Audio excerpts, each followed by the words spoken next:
We're back, Ed, and we got to talk about the goings-on in Colorado. I'm sure you've followed a little bit that the Colorado State Legislature passed and the governor signed a bill that basically makes it illegal. It's not going to start until the middle of 2026, but basically makes it illegal to own a modern sporting rifle, any rifle that is semi-automatic with a detachable magazine, without permission from your local sheriff. You have to get a signed affidavit that you are an honorable and upstanding citizen, whatever else is going on right there. But the story lately has been that state legislators in Colorado are reaching out to the Attorney General, Pam Bondi, and saying, hey, wait a minute. Our state won't have a check on this.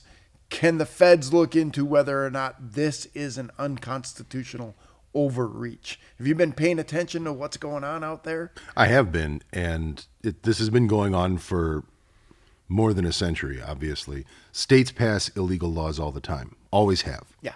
If we're going to read the Constitution the way it was written, lots of states have passed lots of illegal laws. And sometimes the feds do have to get involved to say, no, that's not legal. Yeah, now, sometimes it takes over 100 or 150 years for that to happen. Hopefully it won't take that long with this, because we have a lot of experience with states passing illegal laws and the feds having to step in and say, no, that's not how we do things in the United States of America.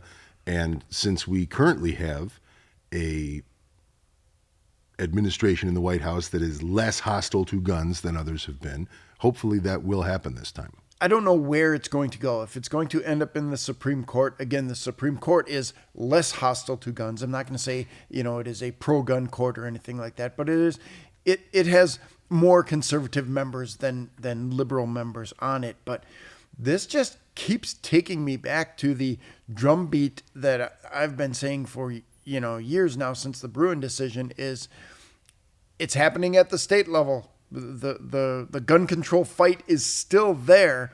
And for me, I look at Colorado as, kind of a Western state that was built on this principle of freedom and personal responsibility. And all of a sudden, I don't know, for people who live there, it's probably not out of nowhere, but out of nowhere, Colorado is, getting all sorts of crazy, and especially with gun laws and with other stuff that's going on out there. And I don't know how the citizens of Colorado allowed this to happen, or maybe it's just an influx of people not from Colorado. I was about to say they're not allowed to put up barricades and keep people from California from moving in. This has been happening since the 60s and 70s. Bear in mind, Pitkin County, Colorado, where Aspen, I think it's where Aspen is, Hunter Thompson ran a very successful campaign for sheriff of Pitkin County, where we were going to pillory bad drug dealers who sell bad drugs and rip up the streets. Okay. The difference is he was a crazy drug addict alcoholic who also liked guns. Nowadays, most of the people who would vote for everything else that he would vote for don't like guns. Yeah. So, this isn't all of a sudden, or maybe it's like whoever once said about bankruptcy. Maybe it was a little bit at first and then all of a sudden there at the end. But we're going to see a lot of people always hoot about how they don't want the feds to do anything and whatever. Well, I bet some of those people might want the feds to step in here and say, hey, you've passed a state law that is running counter to the Constitution, and that's not how this country works. Yeah, and we'll get back to this, and it's something that it's almost trite when we say it, is that the law isn't going to reduce any of the crime that the people of Colorado voted thinking that they would reduce. Like, oh, we need to get rid of these horrible AR-15s.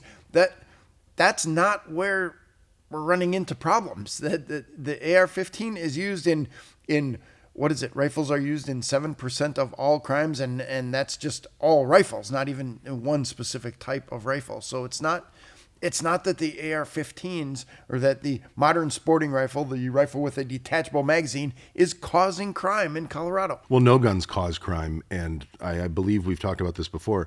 You can't look at this logically. This is a religious matter with these people. Not only do they, on a religious level, hate guns, the AR-15 is their easiest go-to Satan. That is the darkest dark one, and that's the one that somehow, if we can just pray hard enough to make that one go away. Yeah. It's going to reduce crime. Of course it doesn't. They don't want to deal with what actually causes crime, and they don't want to deal with criminals in a way that would make fewer people commit crime. So it's much easier to go beat up on you, the legal gun owner, rather than actually address the problems that are causing crime. Yeah, the person who is owning the most popular, widely distributed gun in America. And again, this falls back to the historical context of Americans using firearms that the military has adopted and used. I mean, from bolt-action rifles after World War I and to auto-loading rifles after World War II, to following the Vietnam conflict when the AR-15 was introduced. People who were in the military learned how to use them. They like them. They work. It's a great, reliable, dynamic platform that people can use for all sorts of legal firearms activities. And yet the anti-gunners are just saying, nope, you're not allowed to have those because I don't like the way they look. It's not only that they don't like the way they look. Tyrants are terrified of specifically rifles and handguns. Handguns because they're very easily concealed and carried on your person. You can go about your day. It doesn't look like you're armed.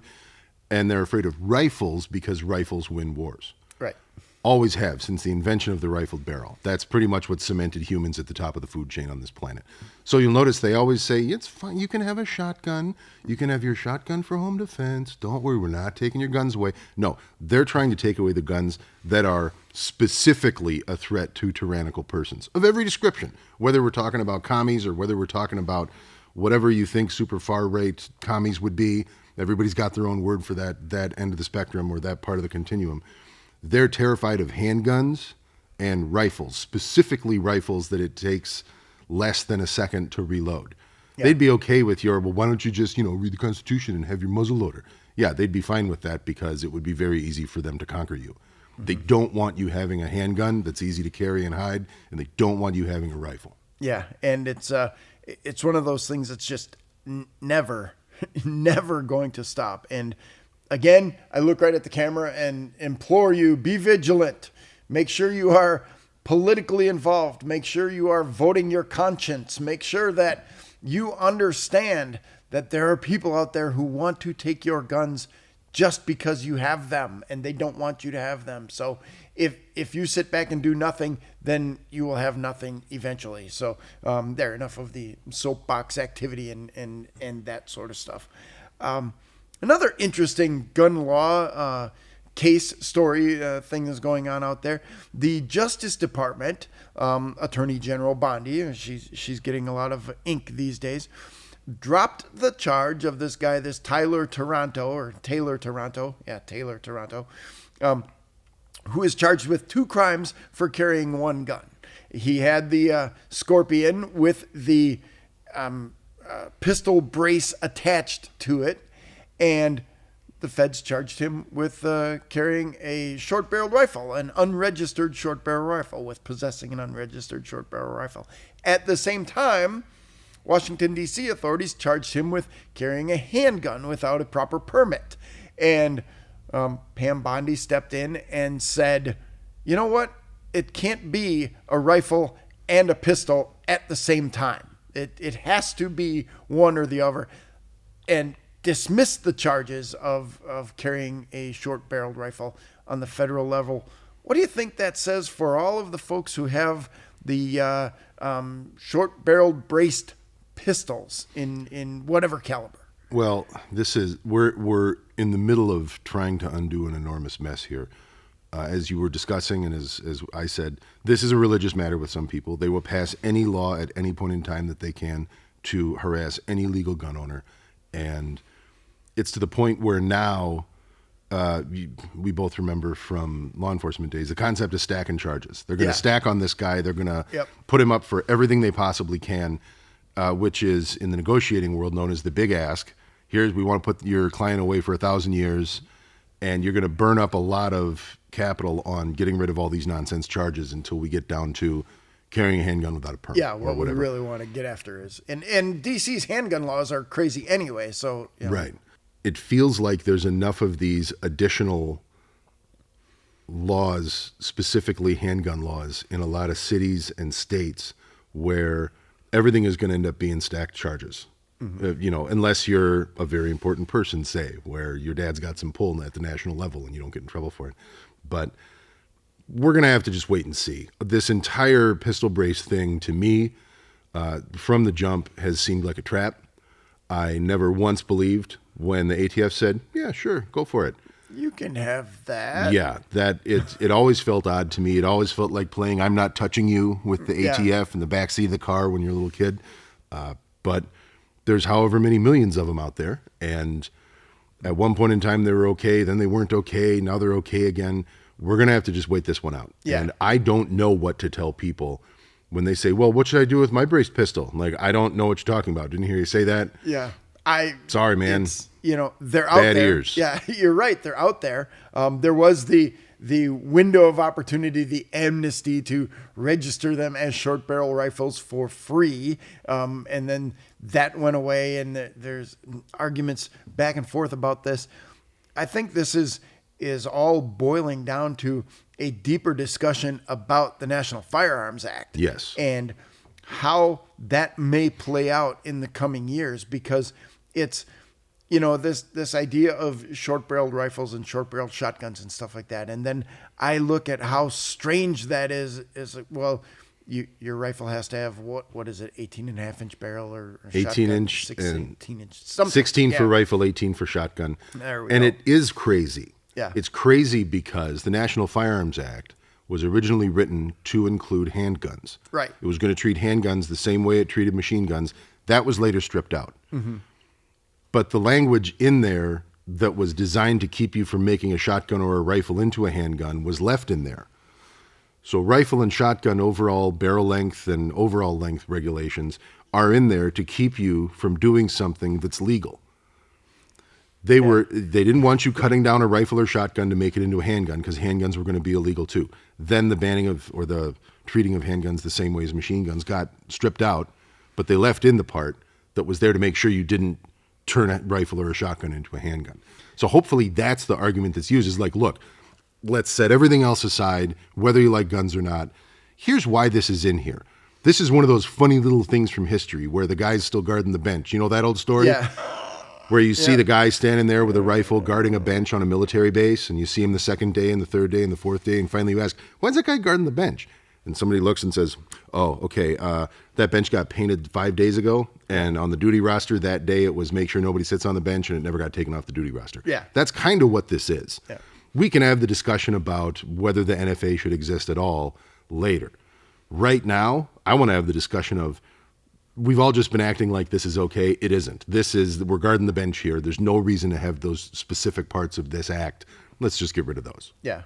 And the more and more people start talking about this, and I like your analogy that this is a religious experience, not a logical experience. No, yeah, you're not going to talk them logically out of People this. are not going through this logically. This whole process of, suppressors are in the NFA, and short-barreled firearms are in the NFA, and machine guns are in the NFA. And we need to stress with people who may not know, these things are not illegal. No. They were just trying to tax them out of existence. And oddly enough, that $200 tax, in 1935, $200 was a hell of a lot of money. Now, $200 tax on a suppressor, a friend of ours just recently got a suppressor trust approved in 47 minutes or something like that. Got notification back that, yep, you can have your suppressor. Thanks for your $200. Here we go. The wildest part to me is, and this is, I've noticed what's hardest for anti-gun people to ever, they neither accept it nor internalize it. They refuse to understand that suppressors, and if you look at the patent in the old ads, they're silencers. Yeah. Suppressors and machine guns are 19th century technology. Right. Okay. This isn't like it was something that the Chinese just started smuggling into this country 8 months ago. Hiram Maxim was working on suppressors and machine guns at the turn of the 20th century and had perfected some of them. So was Browning. This isn't something that you can just tax away or say, well, you shouldn't do that. Man, if people were making them on bison hide drive belt steam-driven machines in the 1890s, people can make them now. In certain parts of the world, people make them in favelas in Brazil and slums all over the place. like those little helicopters made out of beer cans that they sell to tourists. An open bolt machine pistol is the easiest to manufacture repeating gun. And to sit here and act like, well, it's only the bad guys who are using, Right. that entire, you can't have a suppressor because those are for assassins. Right. My trip to South Africa, they were selling suppressors over the counter at the sporting goods stores, and everybody was using suppressors. It was just polite, and it didn't scare away the other game. And it was, so I'm confused about the crazy connection that American politics has to specifically suppressors. I can see that people are like, well, Al Capone was using these machine guns, and okay, let's talk a little bit about that. Are we really going to use machine guns in crime right now? Bad guys are using these Glock switches like crazy. Yeah, so bad news, guys. Yeah, guess what? The bad guys are still getting machine guns, and you're still charging the good guys $200 because you don't want us to use them. But something like a $200 tax on an NFA item is a very easy, convenient way to punish nothing but your political opponents. Right. There are plenty of people who vote for anti-gun politicians who own guns for all kinds of reasons, whatever. There aren't that many people who own suppressors who vote for anti-gun politicians. Mm-hmm. I'm sure there are some, but not many. So anytime you can say something like, we're banning Russian ammo imports, like, okay, well, that really only sticks it to people who didn't vote for you. It's a very easy button manner in which to punish your political opponents. And there's tons of other examples of it, but right now, since we're talking about guns. Yeah, and I need to clear this up because, it may have come off that some viewers out there are watching say, Kevin Michalowski's in favor of the NFA and he hates machine guns. Nope, not it at all. I want to make sure I'm making that clear that I think the NFA is bad law, and I think that firearms should be free to use for the law-abiding American citizen, and I don't think that firearms, whether they are suppressors or machine guns or short-barreled rifles or whatever, cause crime. That's not it at all. And I think the government has wildly overreached on this idea of what they're calling common sense regulation. I don't like it at all. I would prefer to have people pay for their crimes dearly rather than try to stop crime by limiting which guns I can own and carry. Well, and they knew it was bad law. That's why it had to be done as a tax. They knew that it was counter to the Second Amendment. That's why they couldn't make it a law. That's why they had to make it a tax. Yeah, absolutely. So, well, we're going to watch. We're going to wait. We're going to see what happens with braced pistols, with suppressors, with all of the rest of what's happening out there. It's just one of those things that, again, I keep saying it over and over again, people are probably getting sick of hearing it, is that the gun control fight is not over. It's something that is going to go on. And if we get tired of fighting, we need to remember nobody else on the other side is going to get tired of fighting. They want guns to be gone so that only the military and police can have guns, and then the rest of us can be under their thumb. And call me the tinfoil hat guy, call me, an extremist, whatever it is. I believe that the private ownership of guns in the United States is one of, and perhaps the most important element that keeps us free from any sort of tyranny and any sort of crazy overreach. Right now, the people who are complaining about the current administration and, we're becoming an autocracy. Well, gather up some guns, get ready to fight back against the government. Oh, wait, you want to make guns to be illegal. It doesn't make sense to me. No. So I can see this is going on for a while, Ed. I'm going to have to. Angry's up the blood. Chamomile. Now I'm calm. All right. Let's jump in on some other discussion. I'm going to put it to you as directly as I can, Ed. 32 caliber revolvers, fact or fiction? Let's talk about it. Fact. I've held one. I know they're real. Yeah. A Sant one. They are. Lipsy's recently released a Smith & Wesson that's really terrific. It's a 5-shot, 32 cal revolver, and for a long time I always viewed the 32s, the modern 32s, as it's an affectation. It's like a bow tie. Yeah. Like, I will not be ignored. Thank you very much. I will not be using your 38 special. I'm going to use this. But people use it for everything from everyday carry to, I know guys out west that's the pistol they're wearing when they're on a horse. It's a trail gun cartridge.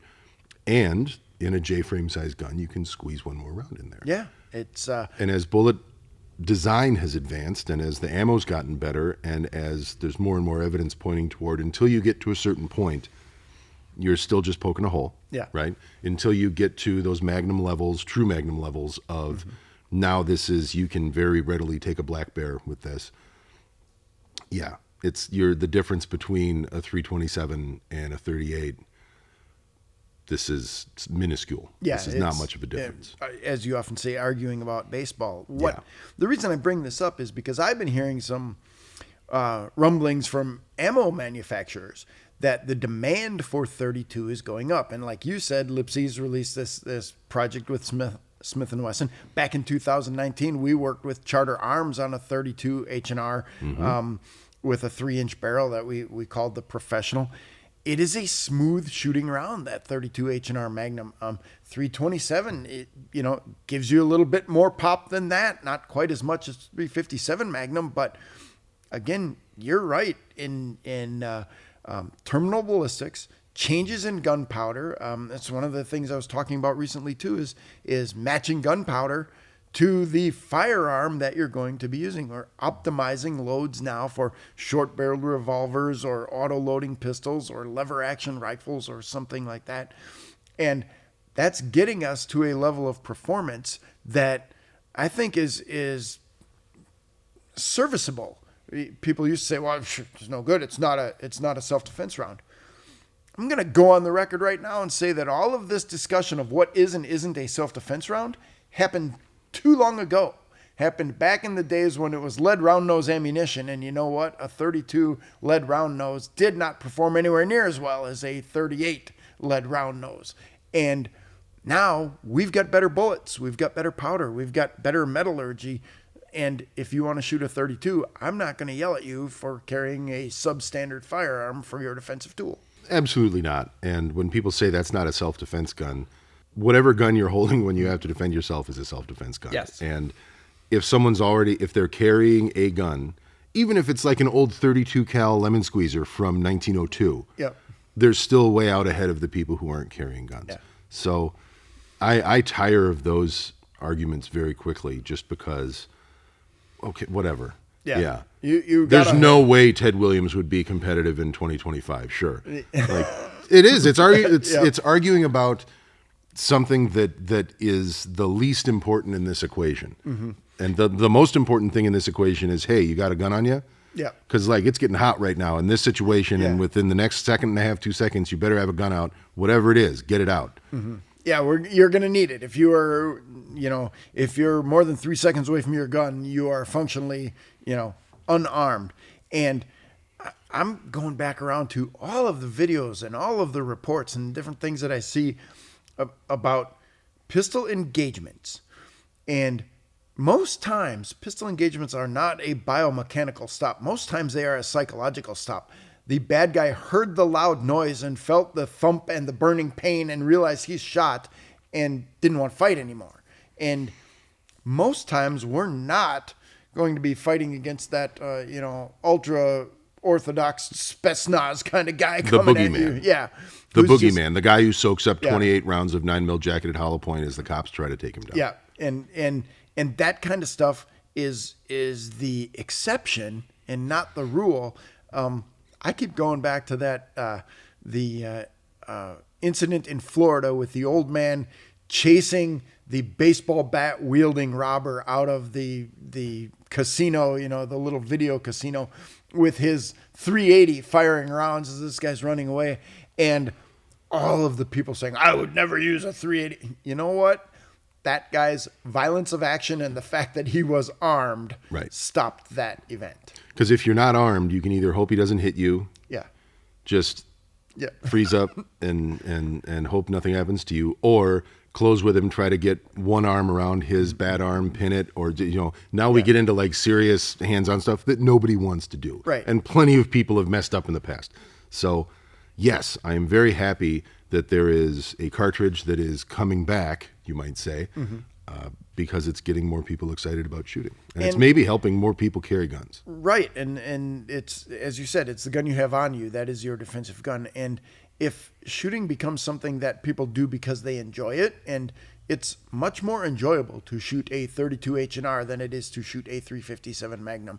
And go and shoot. Go and train. Go and use your gun. You're not going to get any complaints from this table saying, "Oh no, that's the only thing that you're." Boo. Yeah. Okay. Now, it also becomes difficult because two things can be true at the same time. Right. The gun you have with you is going to be the gun that you have with you, and I want you to have a gun. The other thing that's true is cartridge does matter. Whitetail deer that I've shot with a 357 Magnum reacted differently than deer I've shot with a 44 Magnum. You were there for when I shot a couple of deer with that 8 3/8 inch barrel 44 Magnum. Yes. That was as dead as I've ever killed a mammal. Fast, slammed dead to the ground. Some whitetails I've shot with 357s have just run away. Now they died later, but they ran away. Yeah, you had to go track them. So there's no tracking. Part of what makes this so difficult for some people to deal with and turns it into such a disgusting argument is they can't seem to hold two things to be true at the same time. Yeah, of course cartridge and platform matters. Of course it does. There might be a better gun. Plenty of people aren't going to carry a long slide 10, so deal with it. Yeah. Deal with the fact that some people are going to carry something you don't think they should. Don't worry about it. Yeah, and it's on them, and it's okay. Any gun is better than no gun. I want to start with that. But yeah, there might be a better gun. But if you can't shoot your 357 Magnum accurately because it's uncomfortable to practice with, I would much prefer that you carry that 32 H&R Magnum or 327, something like that, because now you can shoot it accurately. And as we said at the beginning of this, rounds on target are more important. Until you get to that certain level of ballistic energy, you're not going to get the dramatic lightning bolt one-shot stop that you see in the movies. And maybe this isn't arguing about baseball. Maybe this is more like arguing about pineapple on pizza. Where somebody will say, "No, God, this is the line I'm drawing. It's wrong. This is stupid." Yeah, man, you don't have to eat it. Some people just like it. I don't care. It's wrong. You shouldn't do it. All right. Yeah, he shouldn't be carrying a .22 revolver for self-defense. Yeah. It's not that I don't care, but I don't care. I can't care. I have too many other things to care about.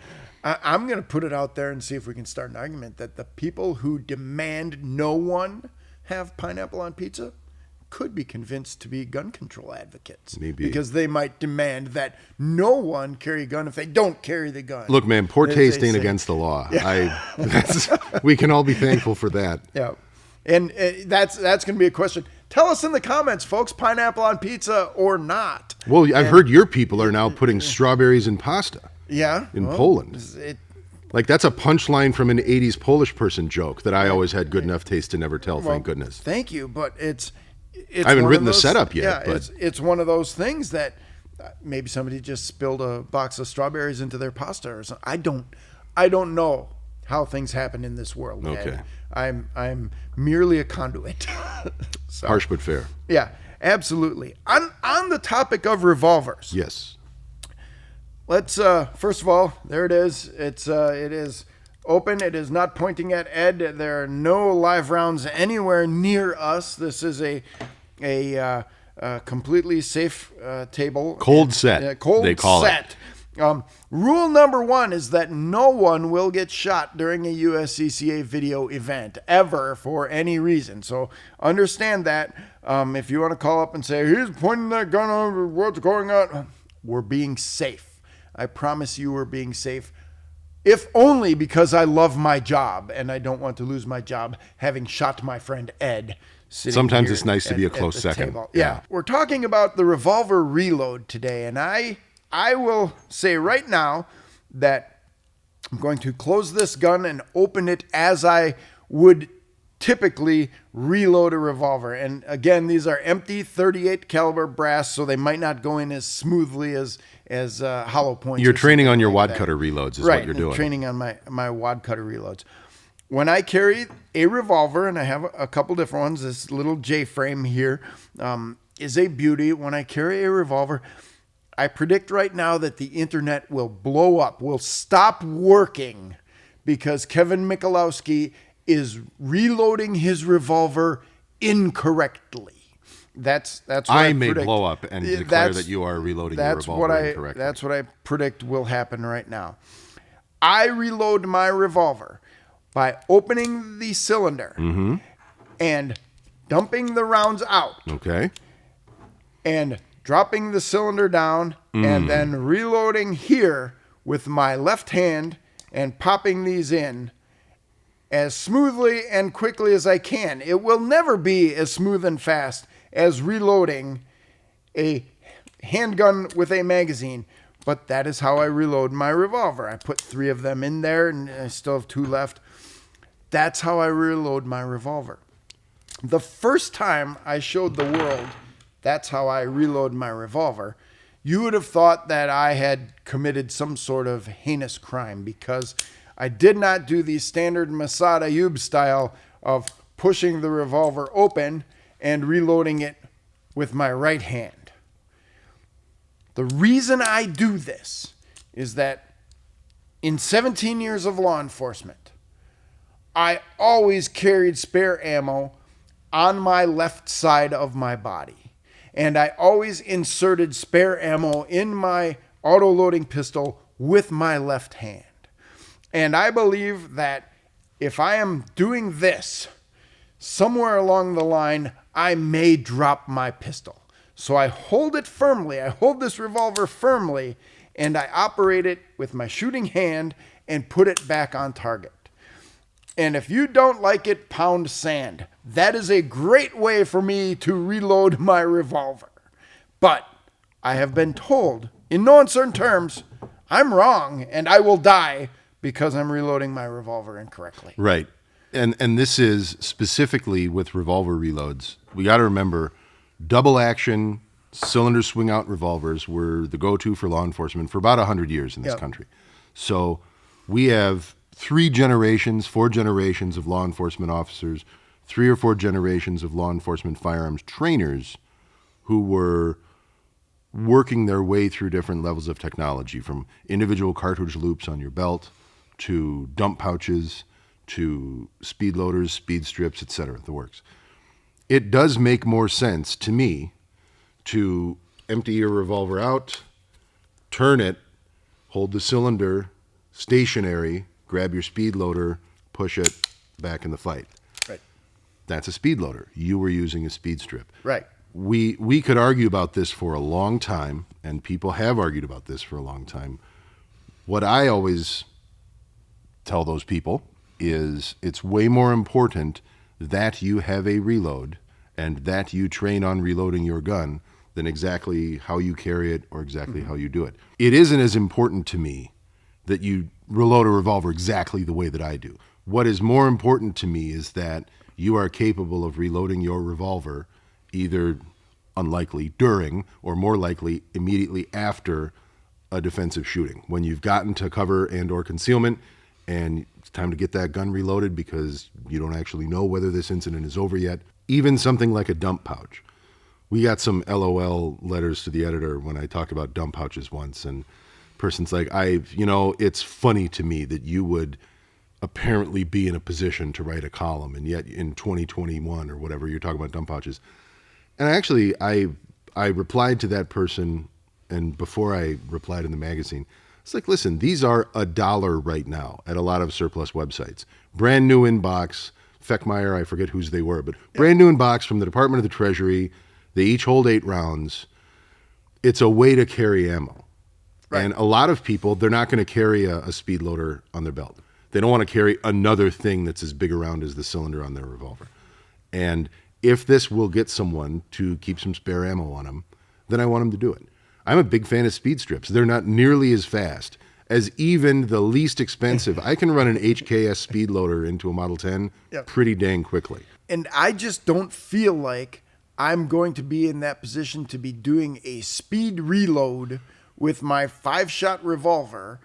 I'm probably going to fire pretty close to all 5 in any initial high-stress encounter. And, then I'm going to need to get the cover, and I'm going to need to reload and get that firearm topped off again. I don't think I'm going to be doing a tactical reload. I don't think I'm going to have the wherewithal under stress to look down and try to figure out which of these rounds aren't fired when I pop open this cylinder and then try to reload that. I'm going to take all of the rounds out, loaded or not, and fill them all with new live rounds, because then I know for sure my gun is fully loaded. Well, and we encourage people to carry reloads, not only so for safety's sake, when you think the incident is concluded and you reload your gun in case it's not, but if for no other reason than to have something else to think about, to take your mind off of what just happened for a second, concentrate on this task. It's similar to that square breathing or whatever it is people call it now. Just think about something else for a second. Get that gun reloaded.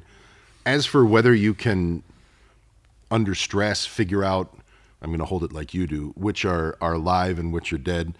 If you push that cylinder, this is what all the instructors say, if you push that ejector rod up a little bit and then let it back down, the ones that still have bullets in them will be heavier and they'll fall down, and the other ones, the empties, will remain a little bit out. Well, you want to talk about fine motor skills. Yeah. That's about as fine a motor skill as you could demand of someone in a circumstance like that. So I would be inclined to agree with you.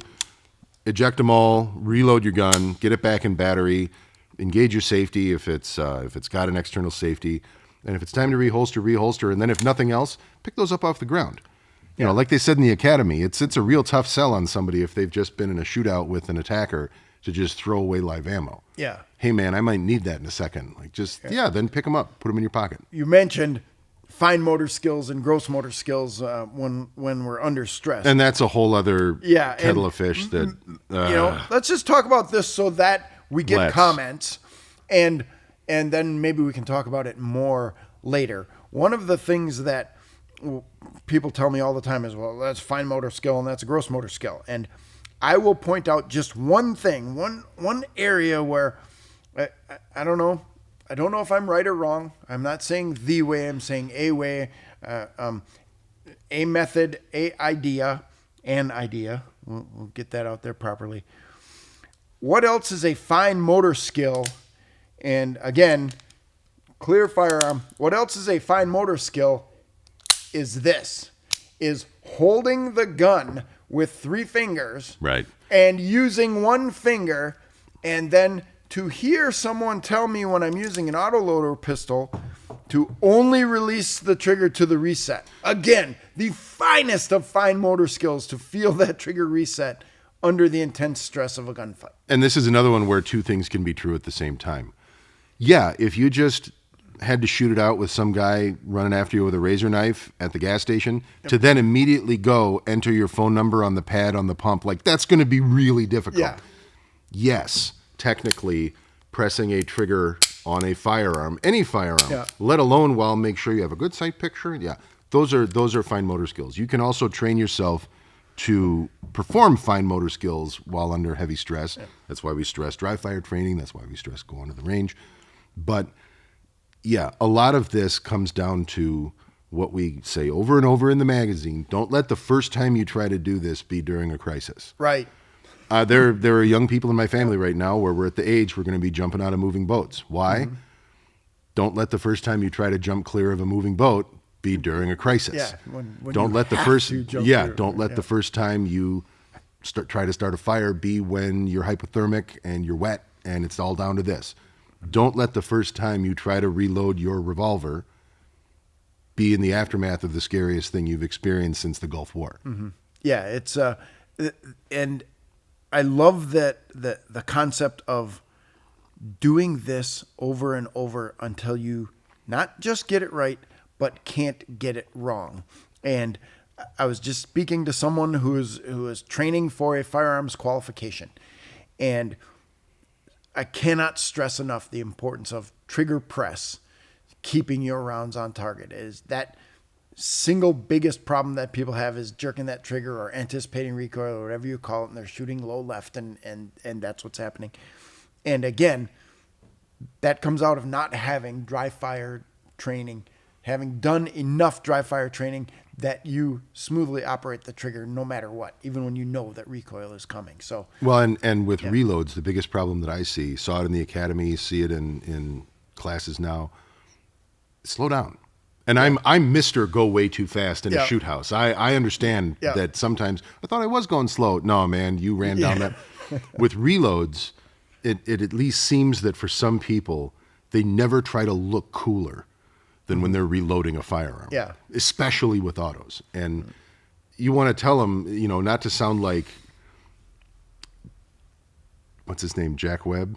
Joe Friday from Dragnet. Like, Jack, you know Webb. What's cool, son, is not doing dope. Like, you know what's cool is not flubbing your reload. Right. You know what's cool is not smashing a new magazine into the frame of your gun and unseating the bullet in the top round. You know what's cool is going nice and easy. Look, save your cool points for like, I was in a gunfight and I didn't get killed.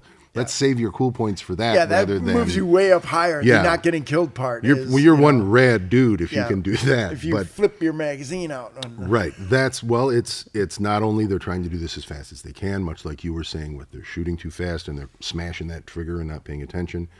It always feels like you're not going fast enough. And in a lot of ways, it's difficult to go too fast. But the problem is, do this as fast as you can means do this as fast as you can successfully do this. Right. It doesn't mean do this so bad you mess it up. Yeah. So slow down, and I need to take that advice as much as anyone. And it's more important that you have a reload than how you carry it, and slow down and make sure you actually execute your reload properly. We should talk more about this, not just with revolvers. We should talk about this with autos too. We have autos laying out here. One thing just popped in my head when we were talking about this idea of slow down, and sitting on the desktop of my computer, and there is a half-complete column that is somehow going to combine the thoughts of Wyatt Earp and Louis Auerbach into this idea that there is no such thing as advanced gunfighting. Right. And Wyatt Earp talked about how he had no use for any of this fanciness or whatever. He just simply wanted to go as fast as he could, as simply as he could, to get his muzzle on target and fire that gun quickly and effectively. And Louis Auerbach is famous for saying there's no such thing as advanced gunfighting. I'm not teaching an advanced gunfighting class.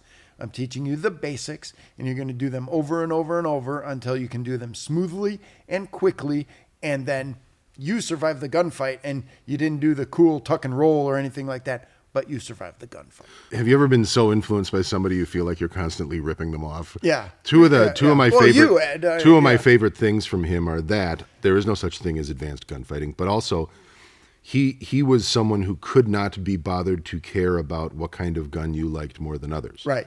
Where if you're going to show up for the class and we're filling out all the paperwork and everything, okay, and I can't do his accent. I'm not going to try to.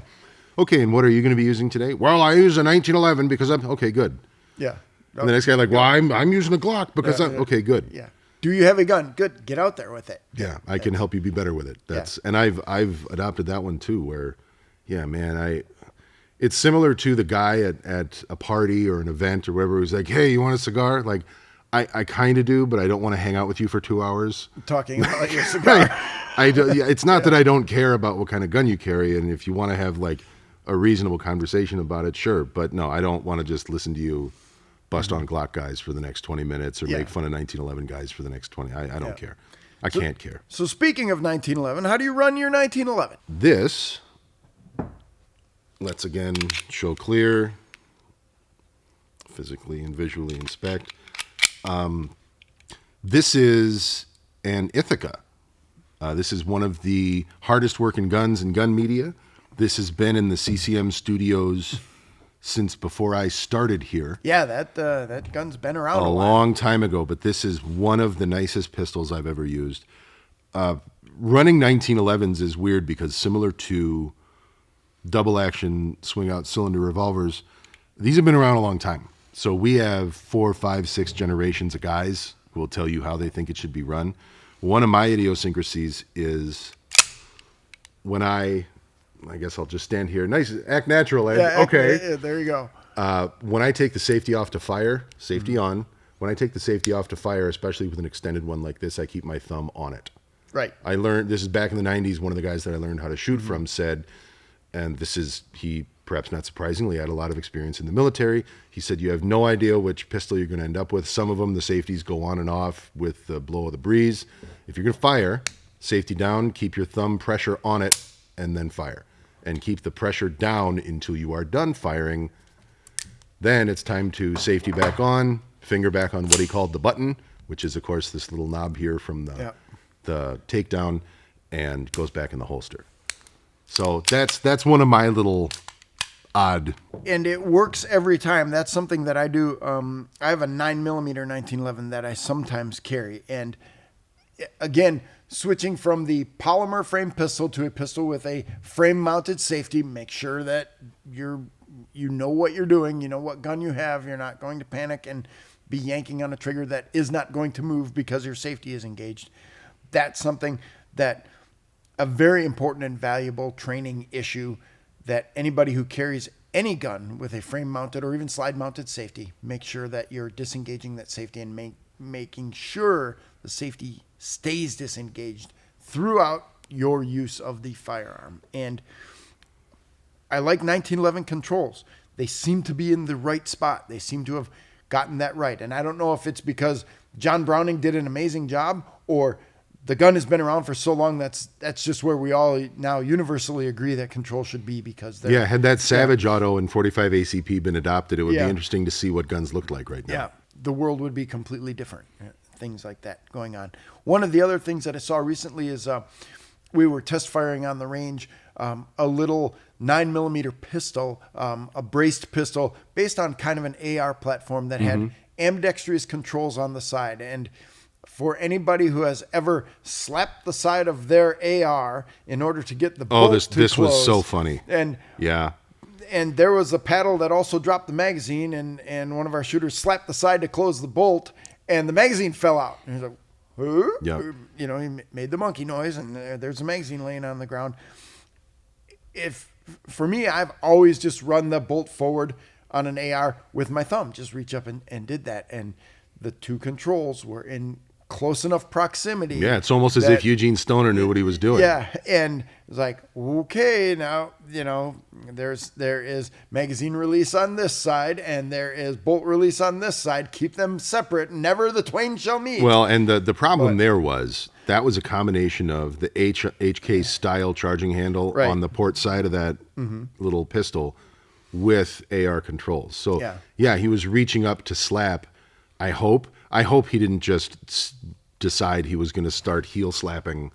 No, that was it. It was heel slapping to move the bolt forward, because it was a non-reciprocating bolt handle. It wasn't quite like an MP5 bolt handle, but it wasn't quite, but the lock open was. Yeah.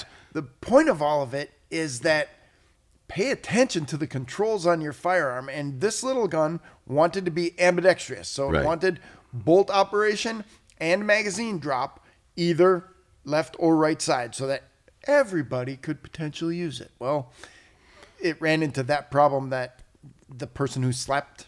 And look, now I'm remembering which instructor it was who talked a lot about slapping the bolt release on an AR. I get it, that there are lots of people who are missing a left thumb. Right. Okay. I bet they've figured out how to do things. I'll bet plenty. This is an ag state. You know, there's plenty of farmers missing plenty of digits. But I'll bet that if they're missing because whenever you say, no, use your thumb, there's always somebody who will raise their hand. What if I don't have a thumb? Yeah. Okay, well, if you don't have a thumb, I bet you figured out how to do things without your thumb. Yeah. Then use whatever other finger you normally do thumb stuff with and do it that way. Whatever. To hop back to this, to how it feels like the controls are in the right place on a 1911, I think it's more than half Browning was just that good, and less than half this is just what we're used to now. Because remember, there's a reason we call it the Browning style magazine release and the Euro style magazine release. Right. Euros had, for whatever reason, resigned themselves to reloads being two-handed. They're saying, look, you have to use your other hand to get the other magazine. Take the magazine out. So just have the magazine catch on the bottom. And to which Browning said, "Ha ha," he said. "Ho ho ho." No, you don't. Got an idea for you. But let's talk about, if we're going to have fights, talk about the 1911 as a defensive pistol platform in the face of all the world's polymer double stack pistols that we're facing right now. We suffer an embarrassment of riches in the handgunning world just because there are so many different options of so many different sizes. And 1911s can seem boy, that's like, to make one of those is like kind of like making a Model T Ford. Like, dude, you would have to find a Cartwright to make you, or a wheelwright, to make you wood wheels for this. Why are you even doing this? Nobody makes guns this way anymore. Guns last a long time. And this is the specific gun, as everybody on the internet who makes jokes about 1911s likes to joke, 2 world wars. But people become culturally attached to guns. So right off the top, yes, people are still going to carry this as a totem of what their ancestors have done, as a totem of I'm an old school person, whatever. But these are also very narrow. Right. It's a very narrow gun, and it doesn't feel like fractions of an inch should make a difference, but they can, especially when it's something like wearing a gun inside your waistband. It's similar to like when you get a cut inside your mouth. Even though it's a tiny little cut, it feels really lot bigger. Yeah. Well, even though it's not much of a difference when you're walking around with it between your pants and your belt and your body all day, it definitely does make a difference. Yeah, and there's options out there. People, I believe, go for the 1911 one, tradition and trust. They're like, yep, it was good enough for Grandpa. It's good enough for me. It will work. 7 or 8 round magazine. That's going to be enough if you're carrying a reload. I own a Car Arms CT45, which is a single stack 45 ACP, thin, easy to carry a reload with it, and it has all of the other benefits of the polymer frame pistol in that, there's no frame mounted safety. The trigger actuating process is the safety and things like that. But yeah, it's thin, it's easy to carry. It carries a big, stout cartridge. I know we talked a little bit about, does caliber matter or anything out there. I really like that CT45. Me too. For single stack shooting, that's the one I go to. If we're like, we're going to shoot single stack stuff today, rather than grab the 9mm 1911 that I own, I'm going to take that 45 out and put a few rounds downrange with that. Well, and this is, while we're on the topic of starting a fight with the internet, obviously, we want people to buy whatever guns they want for whatever reason they want. But I tell people, listen, if you know yourself well enough to understand you are never going to buy anything but the cheapest ball ammo for training, for home defense, for self-defense, whatever. If you know that you're that guy, I'm not going to change that. Right. I'm not your dad. If you know that you're never going to buy anything but the cheapest ball ammo, buy a 45 auto. Yeah. Because the 45 cartridge, the 45 automatic Colt pistol, made its bones as a serious fight stopper. Everything everybody likes to say about it, It did that with ball ammo. Right, and that's why it was designed. The horse pistol, it was still designed when people were still talking about cavalry and how that could function, and that's why it has a grip safety and all the other stuff out there. Yeah, get a 1911 or get a 45 caliber. I would still run ball ammo in that car CT45. I mean, that ammo will function perfectly. There's a lot of homes that have been legally and reasonably defended with high point JHP 45s. That big, monstrous, clunky thing of a pistol. Yeah, runs. I think the and term it you works. were reaching for was boat anchor or whatever. No, but because I have my boat is only 14 feet long, and that thing couldn't keep it in place. Downrigger, maybe. Yeah, maybe. Something of the sort. But no, people talk about 1911s as they jam. I remember very early on in my career working with Patrick Sweeney when I was over at Gun Digest and doing the Gun Digest book of, I believe it was Gunsmithing Pistols and Revolvers. And he was describing to me the 8 different ways a round moved from the magazine of a 1911 over the feed ramp, cammed down and tilted up. And it was a roller coaster of a journey getting around from the magazine into the chamber of the 1911 and then out of it. And as I looked more closely, that job, specifically editing that series of books, helped me to understand why people like Gaston Glock and others were constantly trying to work on the magazine angle and feed lips and feed ramps and things like that, because there's a lot going on when that slide moves, and it's the blink of an eye for us, but it's a whole bunch of things that are happening. Well, and a lot of people, especially with the build a gun at home kits over the last decade or so, a lot of people have gotten a reminder in, oh yeah, this is difficult. Yeah. It is difficult to make a repeating firearm that is reliable. And a lot of the jokes that you see online about 1911 unreliability, a lot of those come from two specific areas. One, there were people at the end of the 1911 service life in the military who were being trained on shot-out pistols. The U.S., with the exception of a small handful of a couple made for special forces units, the U.S. government hadn't bought more 1911 since World War II. Right. So by 1983, 84, those poor old guns were shot out. There's, most people don't shoot enough to wear out a gun. The United States Army and Marine Corps both shoot enough to wear out guns. The other side is what I said about this is like making a Model T Ford. To commission a Model T Ford today would cost a fortune because you have to find a wheelwright, you have to find, et cetera. These were made in a different time. They were hand-fitted, and you can buy 1911s right now that are not hand-fitted. Let's just say that. I'm not going to name any names. I'm not going to name any countries. There's a lot of 1911s you can buy for $230 that they're not hand-fitted, and they're sometimes they work and sometimes they don't. And we're back to arguing about pineapple on pizza. I think it's great. I think it's terrible. Yeah, plenty of people will get one that they'll say, oh, mine runs fine. Okay. A lot of them don't. Yeah. Now, some people buy them because the fun part is making it work. Yeah. Fine, whatever. But don't say, I went and shot this 1911 that was made in Guinea or in Guatemala or something, and it didn't work, so 1911s suck. $280 1911s can suck, kiddo. You're right. There are all sorts of different factors that go into whatever it is, the reliability of your gun. And I'm not going to give a blanket statement and say 1911s jam or 1911s are bad or whatever. There are great 1911s out there. And I have what I would consider to be a budget-priced 1911. It's made in Turkey, and it's an imported gun. It is in 9mm, and that thing runs like a typewriter. It just goes and goes and goes. And when I first bought it, people said, "Oh yeah, 1911, thing's gonna jam up." Nope, I like it. It's thin. It shoots good. I own more than one gun. I'm going to have this one.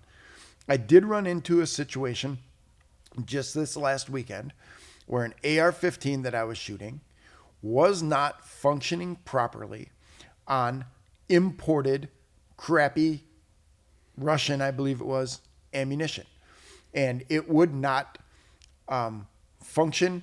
It would not run the bolt fully to the rear. It would kick the next round out, but the bolt wouldn't pick up the next round out of the magazine. And I was looking at everything. We tore it all apart and made sure that the gas port was in the right location. There was nothing stuck in the gas port. I got the little fiber optic scope and ran it down the barrel, looking around for any sorts of problems.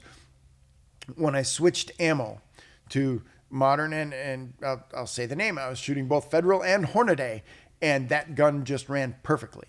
And as soon as I moved over to the imported ammo, specifically, I can't remember where it came from. I already insulted Guinea and Guatemala, so let's pick something that doesn't start with G. It had a gray polymer or a gray kind of case with like a polymer coating on the shell or something like that. It was just not working. It was not feed, 2 or 3 rounds and then malfunction, 2 or 3 rounds. Well, and this is what I meant when I said, look, you'll find, I don't know how many thousands of rounds of steel cased Eastern Bloc ammo I've run through AKs, SKSs, ARs, all kinds of handguns. Yeah, when it works, and when it doesn't, it doesn't. Yeah. And the reason that what are considered the premium ammo companies in this country, the ones that we work with a lot, Federal, Hornady, Black Hills, the companies that we get T&E ammo through, the reason they can charge more, it's not like a luxury handbag where it's just the name. No, they can charge more because their ammo doesn't do that. Now, one specific load might not agree with your specific gun. There's plenty of 357 mag that might not like this shorter barrel on this revolver. It might be more of a load for a 4 or 6 inch gun, but you're not going to have problems like that. Now, trade-off is, but this was only like 36 cents a round. Right. I'm having fun. Okay, cool. Yeah. But understand, Yeah, You're not just paying for name when you buy something like Federal or Black Hills ammo. and that's not going to be my self-defense or emergency ammo. That's going to be I am now learning how to clear malfunctions in my AR ammo. Right. That sort of stuff. But talking about ammo quality and wow, things go from point to point. They do. And this is right now. A word is coming to me, non sequitur. So I was recently in Robert, Louisiana, shooting lever action rifles and having a great time doing it. And one of the things we shot was a new Savage lever action 22. It took me a little while because all the other guns had really cool ghost ring sights from XS sights. And the Savage had a traditional buckhorn sight. And as soon as I realized get the front bead down right deep in that buckhorn, boy, that thing was on target like a laser. But it took me a little while, and someone beat me on the challenge tree and stuff like that. So I was feeling a little bit bad. I did come back though, saved the company name, and won 2 of the 4 challenges at the lever action shooting competition. But lever action guns. We've been looking at them. We've had them on the cover of the magazine. We've been talking about them for a while. Suddenly, and I say suddenly, we're seeing all sorts of upgrades and changes, and Magpul is making furniture for it, and the folks up at Henry are using carbon fiber and shaving weight off of them, and Smith & Wesson now has their new lever action line out there. Why are we going back to lever actions? Well, like the 1911s and the revolvers on this table here, I would say that it is in the American human's DNA to love 1911s, revolvers, single and double action, pump shotguns, and lever guns. We can't help it. Yeah. We love them.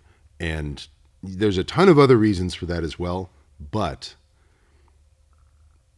there isn't a huge movement to bring back other what could be considered obsolete platforms. There isn't a huge arquebus movement in this country, right? The Floberg. Right. Yeah. Lever guns are fun. Mm-hmm. And to a lot of people, it's the difference between an automatic and a stick shift in a vehicle. You are more involved in how this machine is operating. And some people bring up like, well, I can't buy an AR where I live. I can't. Okay, yeah. There's all kinds of reasons. I do that too, man. You're telling yourself something so you can buy another gun. I didn't invent that, but I knew the guy who invented that. I've been doing that for a long time. Buy the guns that you want to buy. People are buying levers again because they're fun and because for a lot of people, they're nostalgic. Now, it's something that Hollywood's always been amazing at. Like, they were able to make a 9-year-old kid in Boston in 1960 nostalgic for a time and place he never lived. Right. That's what most movie magic is. I am making you nostalgic for living in Dry Gulch or whatever the place that those old TV Westerns happen in. There are tons of guys and some women who have enormous gun collections because they loved the old Westerns. There's cowboy action shooting. There's mounted justice shooting. There's single action shooting society. There's wild bunch shooting. All of this stuff, to a great extent, is traced back to media, but also, I'm no physician, but yeah, I think it's in our DNA as Americans that we love specific types of firearms. We love all firearms, but we specifically love certain types. I had such a good time. I mean, shooting the lever action guns, and we went through. One of the elements that we did was shooting in a darkened room at the swinging steel, Texas Star targets or whatever, where it's sitting still until you shoot one and then the thing starts spinning around. And with a light equipped lever gun, and then we had to switch up in the middle and go to a light and laser equipped lever gun to run through there. I came out of there thinking, yep, that's going to be an effective home defense tool, especially in 357 Magnum or 44 Magnum, something like that. I was putting rounds on target. I didn't win that competition, but you know what? I shot a clean run. I just wasn't as fast as the next guy. And the guys up at Skinner Sights are making light mounts for your lever action guns right now, so you can retrofit even the old guns to have a light on, and once you snap a light on that gun, it becomes a much more effective self-defense tool. And it to a certain extent, there will be households in which of a husband and wife, one of them will say, I don't want any guns in this house. The other one will say, no, seriously, we need to have a gun for home defense. And the compromise will be, okay, nothing too scary. Yeah. So that'll be one way that some people end up buying levers. But similar to what we were talking about earlier, levers are one of those areas, much like reloading a revolver, in which slow down, take your time, don't flub this, is more important than it is in other areas of shooting. I forget which model it was, but I've seen people cut trigger fingers open. I've seen people, I don't know how many times, not jam. As Louis Auerbach said, it's a malfunction. Jam goes on toast. I've seen them mess up trying to reload after a shot. Go slow. Mm-hmm. Go slowly. Figure out exactly where your hands should be, where your fingers should be inside the loop and the trigger guard, and etc. Everyone loves watching somebody shoot a lever gun quickly. It is an impressive thing to watch. Yeah. But that man or woman has been practicing for years to be able to shoot that quickly. Don't just jump in and try to swim across the English Channel. Don't just grab one and try to run one that quickly. You will, at best, make it malfunction, and at worst, you will injure yourself. Yeah, and it's going to hurt, and you're not going to make the gun work, and you've got trouble all around. I am also a little bit of a fan of. I'm not as crazy as my dad was about just one caliber and a whole bunch of different guns. He was minimalist in things like that. But you can now get your lever gun in .357 Magnum, and you can have your revolver in .357 Magnum. That's your handgun and lever gun combination. You can get it in .44 Special, .44 Magnum, however you want to make that work. How do you feel about that type of operation? I mean, I know that I'm a big auto-loading pistol guy for a defensive firearm, and I haven't seen many lever guns running, the rimless cartridges or anything like that. I'd love to see one that ran 40. Yeah. I think that would be terrific. Yeah. But this idea of 2 guns, 1 cartridge, you only have to buy one type of ammo for the people, and I'm not advocating this at all. I want to say that right now.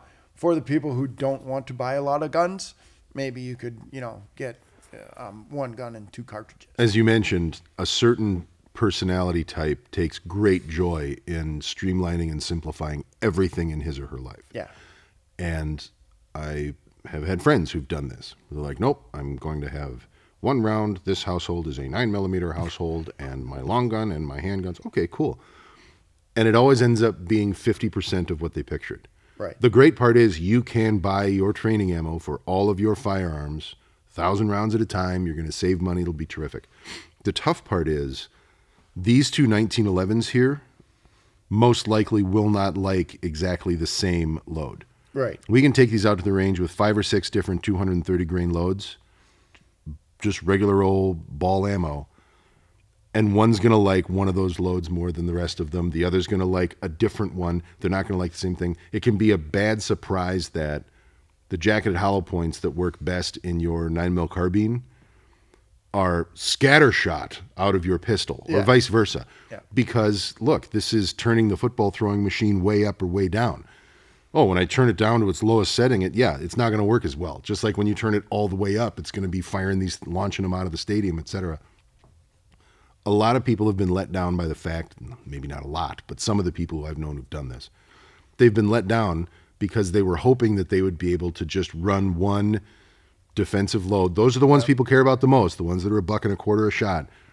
Like, you can't, man. Yeah. Like any other gun, I don't know how many 9mm pistols the editorial staff owns, but it doesn't matter. Every time you get a new one, you got to drag all those. What I do, hop on the internet, see if there's one that a lot of people have had good luck with, start there. But you're going to have to drag at least 3 or 4 loads out to the range and see what this gun likes. Guns are still machines, and machines have personalities. Yeah. Anybody who's owned more than 1 car knows that.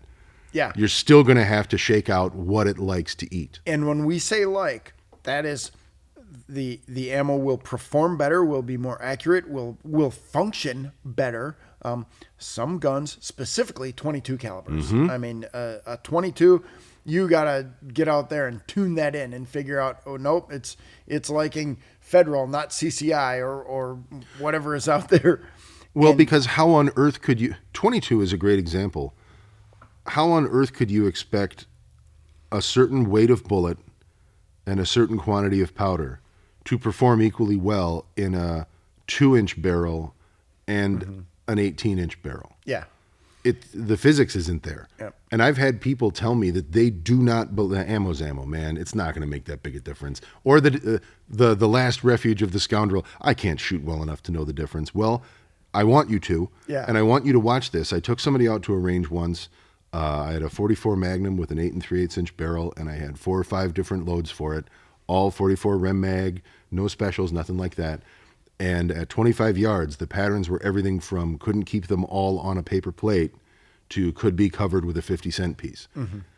Because some of those are made for maybe a 4-inch barrel or even a 2-inch barrel. Some of those are made for carbines, whatever. Yeah. For whatever reason, ammo ain't ammo ain't ammo, and your gun is going to like what it likes. And that was one of the really cool things that I saw at this Lever Fest that I was at down in Louisiana. And we went down there, and the ammo company guys were talking about, you know what?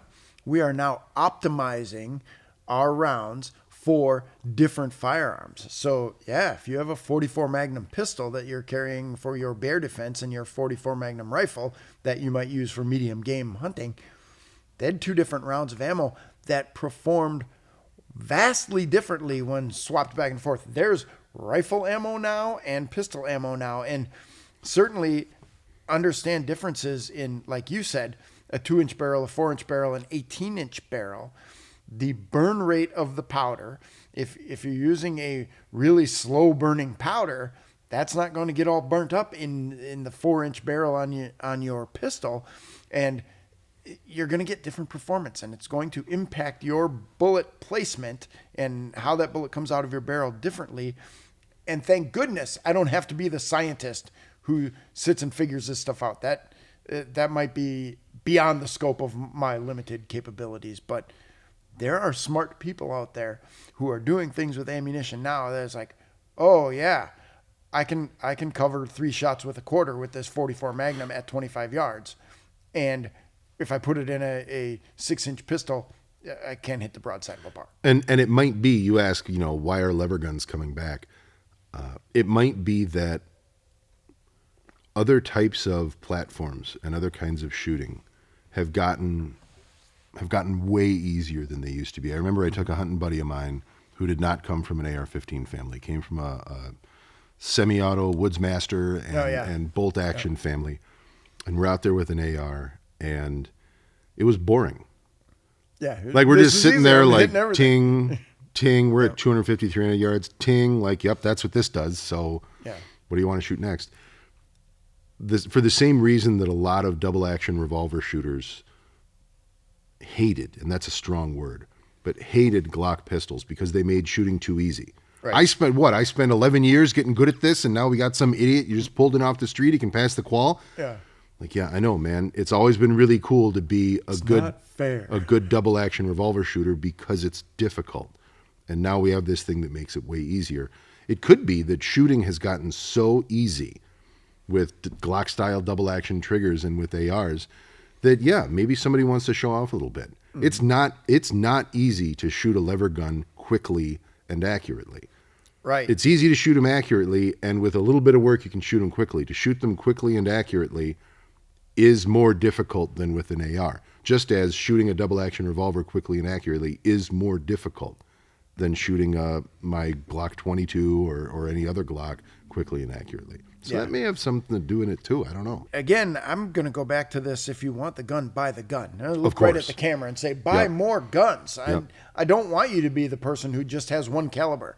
I want you to be unable to find the right ammo amongst all your other ammo, or you could do like I do and organize it carefully in each box so that I know exactly where it is. But I want every law-abiding American to have more guns, and I don't care how many you have now. Have more guns. There's a need. I think there's also, you'll see an uptick in certain styles of guns sales when, we're 3 generations out from the Great Depression, right? Yeah. Something like that. So maybe this person already has some lever guns, but those are grandpa's lever guns. And like, I don't hunt with my grandfather's guns anymore. I don't want to get them all wet. I don't want to risk. I just don't want to risk it. Those are for visiting grandpa. Very rarely run them out to the range and go shooting. So that may have something to do with it too, that a lot of the lever guns that throughout the second half of the 20th century took a lot of deer and a lot of bear, maybe now those are getting just put up. Like, well, he's retired. He doesn't have to go, stomp through some salt marsh in the southeast on the way to where I shoot a deer every year and get all messed up. Maybe it's time to grab a new one. And now, since you grew up hunting with a lever gun, maybe you are tempted to purchase another lever gun, and there's some really interesting options out there. A lot of 45-70 over the last 10 years. Yes. I heard you got to go spend some quality time with John Wayne's second, third, or fourth favorite cartridge. Yeah, something like that. I have been wanting a 45-70 for quite a while. I don't know that I really want to shoot one as much as I shot one recently. And again, we won't read all of the comments in here because, the last time I posted Joke's on you. I don't read any of them. Yeah. The last time I posted a comment about Glock bite, number of rounds, and I ended up with a cut on the back of my hand. Someone said I had womanly hands, and I had never fired a gun before. Kevin, shut up. Roberto Clemente would dominate the modern game. Yeah, absolutely. I fired enough rounds of 45-70 through enough different lever action guns that not only did I bruise, but the bruising bled through my shirt and left me, a visible casualty of shooting too much. Part of it was my own fault. Okay. Because we were trying to break a 3/4 inch hemp rope with a 45-70. And I believe it was 15 or 20 yards. The Tuco rescue shot. Right. Man. Saving the man from the hangman. And we were given 12 shots. Harder than it looks, isn't it? Oh, yeah, because I finally hit the rope with the third shot. And then it didn't break all the way through. No. Who would have thought that it would take more than one hit? Oh, he did. Yeah. You did not save the man. I did not save the man. And after the 12 shots in 60 seconds or whatever it was to pull through there, I was like, yeah, I'm kind of feeling that now. Then it was immediately move over to the 100-yard swinging target where you had to rotate it. Yes. So it was put the 300 grain round on the target. It will swing partway back. And when it comes forward, do that again and do that again. And I got it right to the top, and everybody stood there and was like, it's going to go over. It's good. No, it's not going to go over. Shoot it again, Kevin. Shoot it again, Kevin. And by the time I was done, I was like, 45-70 might be good for shooting a deer with one shot and then go back to the range and sight it in. But a day-long shooting event of 45-70. And that complaint making that complaint to the manufacturers of 45-70 ammo and firearms may be similar to making the complaint to whoever actually makes or owns Jameson Irish whiskey now. Like, last weekend I drank like 11 bottles of that, and I was so sick I had to go to the hospital. They'd be like, yeah, well, you're not supposed to drink 11 bottles of this in a weekend. You're not supposed to fire 300 rounds of 45-70 over a 24-hour period, sir. And just ratchet it back. Yeah. Don't party so hardy. And all those guys who broke the rope on the third shot, they're like, my shoulder feels fine. And I was like, oh what next? I have like 4 more bottles of this to drink today. A great cartridge. I mean, if there's a gun that I could buy right now, it would be the Gibbs Rifle Company Summit. It was a short magazine Lee Enfield, rebarreled into 45-70, and I remember seeing the ad from the old Navy Arms when I was working at Gun Digest. So that's 2 decades ago, because I worked there 15 years and I've been here 12. $369. And now if you find one, it's $1,200 somewhere on Gunbroker or whatever. I would buy that as a 45-70 just because size and maneuverability. Instead, I opted for 450 Bushmaster and a little Mossberg bolt action rifle, and that will turn a deer. Boom, done. Well, and it's part of one of the few drawbacks of living in a place like Wisconsin, where we have very little in the way of dangerous megafauna. Yeah. We don't have big brown bears. When you say like, and that'll flip a deer, I'm like, well, all my guns will. Yeah, no, all of my non-rimfire guns Yeah. will. I've killed deer with most of them. yeah, 7.62 by 39. That'll hit them right and they go down. Yeah. But for 4570, I'd have to go with one of the, if I'm doing something that silly, I want to do something ridiculous. I don't just want to be silly. I want to be ridiculous. I would go with one of the stainless Alaskan style. Oh, yeah. A guide gun, something like that, just for when I want to put on that safari jacket that I got a few weeks ago and tramp around and shoot a 118-pound doe or something like that. Yeah, use my 4570 guide gun. Marlin and Henry are making some beautiful 4570 lever actions out there right now. And, yeah, they're shooting. The farthest we shot them was 100 yards. That's probably all the farther you're ever going to shoot a 4570 anyway. Performance was amazing.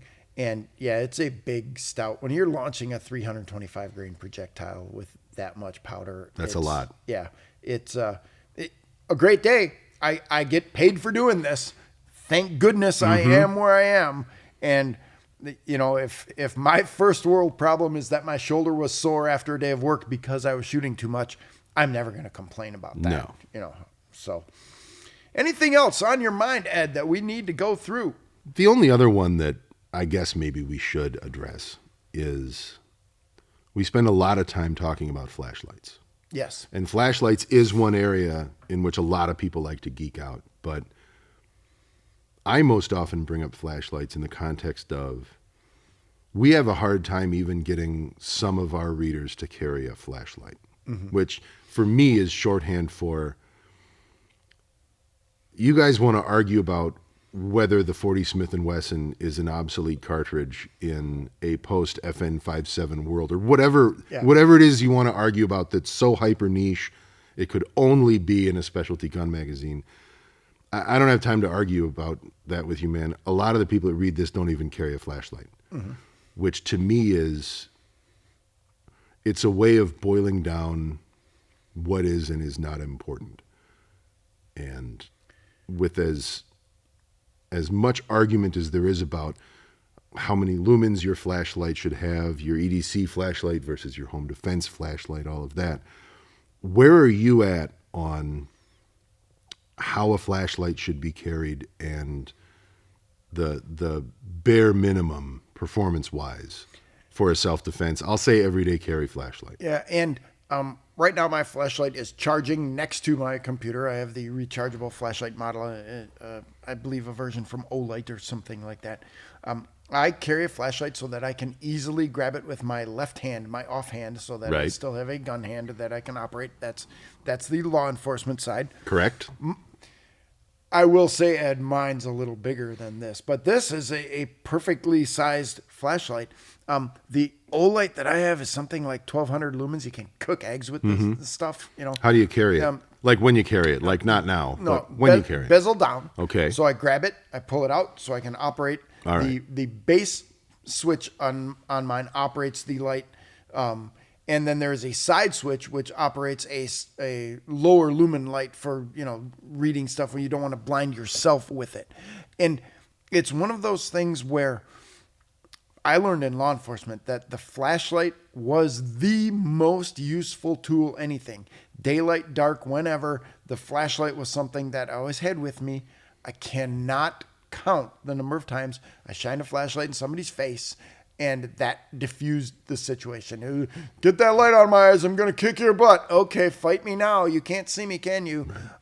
That sort of thing. But also, if you're looking for something under your car seat or whatever, the flashlight is part of that stuff that, like, yeah, carry a pocket knife too. You're not going to use it to defend yourself. You're going to use it for something else. But if I had to reduce things to the bare minimum, firearm and extra ammo and a flashlight, that's my bare minimum. And of course, car keys and a cell phone, because I would carry that anyway. But yeah, the idea of asking people to carry a flashlight seems foreign to a lot of folks. Like, why would I need a flashlight? Well, to me, the biggest issue in play here is in the instructor world, there's a lot of overlap between military, law enforcement, competitive shooting. There's stuff that bleeds its way into private citizen instruction that can be destructive. And one of those is some instructor who served honorably as a law enforcement officer or as a whatever will tell you, Like, here's what I carry every day. What you're going to want to do, get yourself a flashlight. And it's going to be like the size of a pistol magazine. Right. Because that's his duty light. And when he's instructing, he has it in a thing on his belt that he can bring it up and do demos with. Most people don't want to wear more things on their belt. Yeah. And so to have an instructor on the one hand say, you should carry a bright strike like I do, you should carry something that's at least, 7,500 lumens, at least whatever, you have to meet people halfway. Mm-hmm. And just as the little Raven 25 ACP from the 90s that everybody likes to make fun of is better than no gun, we need to stop telling people that, well, that's not nearly enough flashlight. Yeah. Like, well, that's the flashlight I'm going to carry, man. Yeah. Screw you. Like, Yeah. I'm not wearing another thing. I'm not an off-duty policeman. I'm not a plainclothesman. I'm not a firearms instructor. It has to fit in my pocket. Mm-hmm. And it can't be so big that it's constantly turning itself on and setting my pants on fire like happened to us a few times. It has to be something I'll actually What's that carry. smell? It's the seat burning. It's the seat burning. My light is Oh, on. sorry. I'm assessing a new flashlight for the magazine. Yeah. So to me, it's one of those unfortunate areas in which law enforcement, instruction, military, and competition all bleed over into the class that the average Joe or Jane lunchbox is going to. Mm-hmm. And it can be a form of inflicted paralysis by analysis. Now they're saying like, well, it has to have this many lumens and it has to be this and I have to be able to put a ring on it. So, it's hey, relax. Yeah. It has to be a flashlight, and the brighter the better, but it has to be one that you'll actually carry every day. And the idea of flashlight has to be super bright. There are different levels of brightness. Lumens, yep, more lumens, and you can see 300 yards. Sometimes I don't need to see 300 yards because I'm far enough away from that person that I can get away. A few lumens, a 60 lumen flashlight 10 years ago still works. It doesn't have to be 100, 200, 1800, something like that.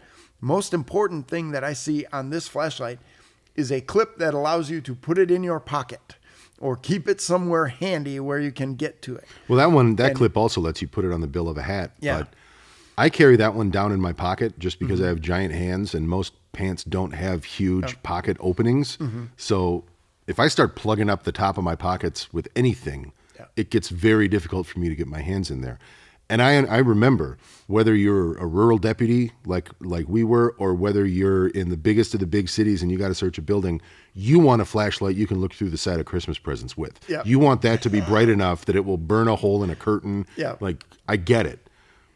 But most people, I know exactly 2 women who wear belts every day. Most people aren't going to want to wear something else around their waist. They want to have something in their pocket, and they don't necessarily want to clip it onto their pocket.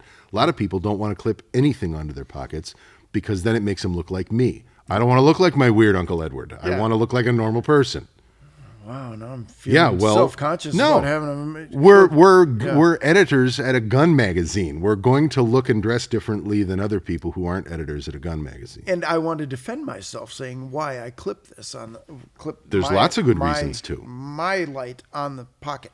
The only thing I carry in my left side front pocket, my cell phone, and that flashlight, and it goes right down on the seam, on the side seam, the hem, whatever you want to call it.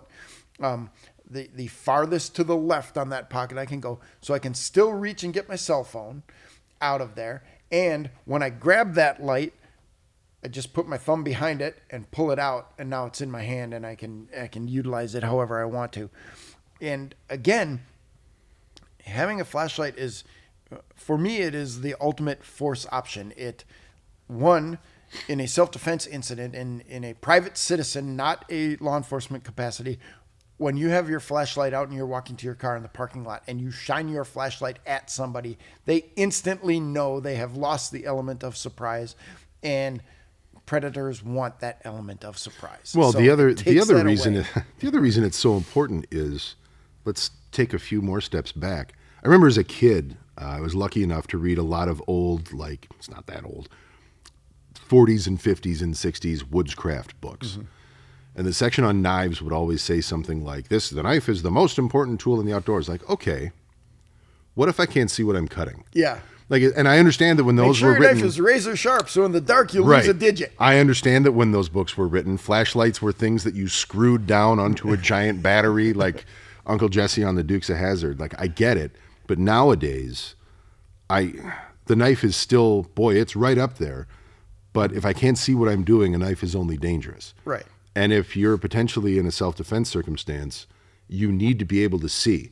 Mm-hmm. I have a column coming up fairly soon that is about the fact that during some recent force-on-force training, shot my partner right between the eyes. Whoops. I'm a good shot. I mean, yeah. But partner. Yeah, my partner. That was the word I was focusing on. Shot my partner right between the eyes. Everything lined up just wrong. That's why we train. And that's why we train. Let's make these mistakes in training. But if you are having a hard time positively identifying shoot and no shoot targets, maybe you don't shoot.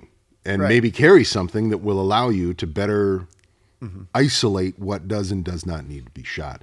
And I just see too many people who aren't carrying a flashlight, who don't keep they have a flashlight, but it's in a drawer in their kitchen. Right. Like, what, you sleep in your kitchen? Like, you get one by your bed, yeah. Get one by the chair that you sit in the most.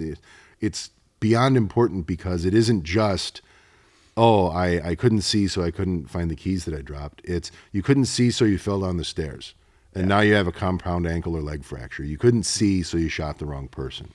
You couldn't see, so you didn't see the person who was already in your residence, stuff like that. And now that flashlights are as high performance and inexpensive as they are now, and now that they also charge on cell phone cords, which I remember back when rechargeable flashlights, you were like, boo, like, I don't want that one, that sucks. They're actually pretty good now. Yeah, and to say that, you mentioned cell phone. I want every young person because I know that we skew young, I'm going to call it tunes the young people will enjoy. And your cell phone is not your flashlight. No. Your cell phone is your cell phone, and you get to watch cat videos and other stuff like that on right. it. Do not, and your cell phone flashlight may be handy if you're looking for your keys or something. Your cell phone is not a defensive tool other than to alert the police that you need help. Get a real flashlight. What are we talking about here? $50? Less on sale. Yeah. That's a Streamlight Macro Stream or Micro Stream. It's the one that I like to carry the most.